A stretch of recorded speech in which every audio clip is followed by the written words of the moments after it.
Hi, I'm Dwayne King. And I'm Jennifer Fordsmith. Welcome back to our AML micro-learning series. Last week, we discussed reasonable grounds to suspect and how they form the underlying platform to our investigations. Yeah, really, to steal a Big Bang Theory reference, thank you, Sheldon.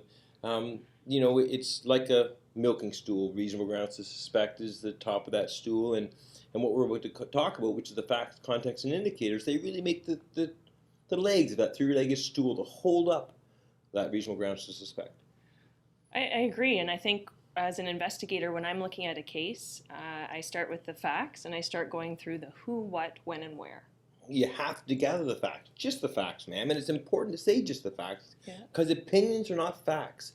And in the initial stages of an investigation, your opinions cannot come into that because then you're going to start going down a wrong road. You could miss a whole investigative view by narrowing your focus too early. Let the facts narrow your focus. And to add some more flavor there, looking at the context of those facts and being able to adequately describe them in your investigation is so important. For sure, because the context, it clarifies that set of facts and circumstances. It gives them meaning and better understanding. And so, for an example, I'm 22 years old and I bank with your financial institution. There's an expected pattern of activity there. Versus if I'm a 78-year-old and I bank with your financial institution, there should be a different expected. And so the context of those facts and the context of your understanding of your customer, your community, how the banking system, globally or locally works, really adds meaning to your facts. And I think you touched on it there. I think this is the section where it's the investigator's chance to really demonstrate that they know their client and what they know about them.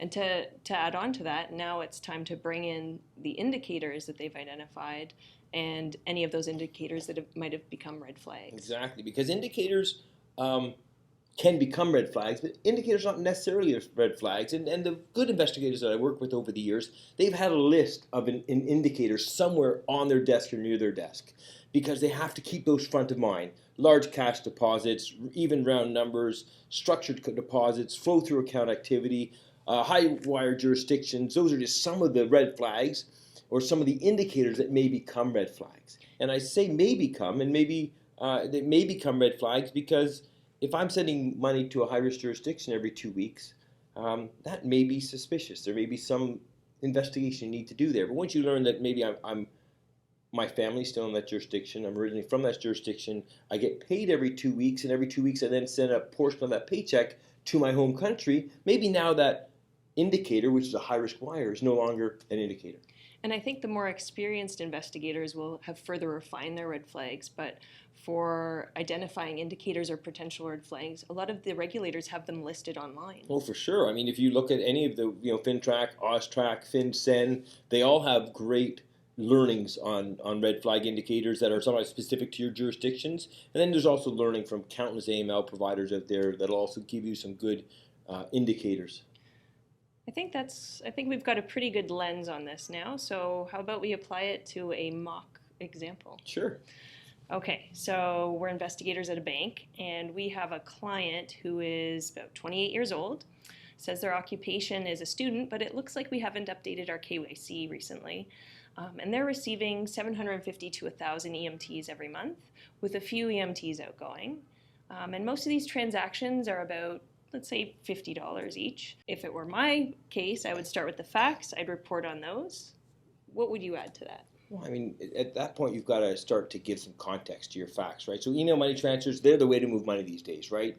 But 750 to 1,000 a month, that's an interesting number, to say the least. That really, that the context of that fact now makes that fact maybe somewhat of an indicator, because we know from our training that a lot of online sales of marijuana are happening, that cannabis is being sold illegally online, and so when we know the payment for that is done through email money transfer, so you could be looking at an indicator of an online weed dealer, or even a lottery scam. And so really, right now, what we're talking about now is how those facts and context really drive your investigation.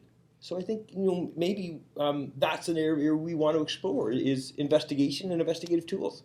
I think that's a good idea. We've taken a different lens. So stay tuned for our next episode looking at a different perspective on investigations. Thanks so much for joining us today. If you have any other questions about our AML advisory services or the training we offer, please reach out directly or in the comments below. If you've missed any of our previous episodes, feel free to look us up on YouTube at AML Micro Learning Series. I'm Jennifer Ford-Smith. And I'm Dwayne King. Thanks so much for watching.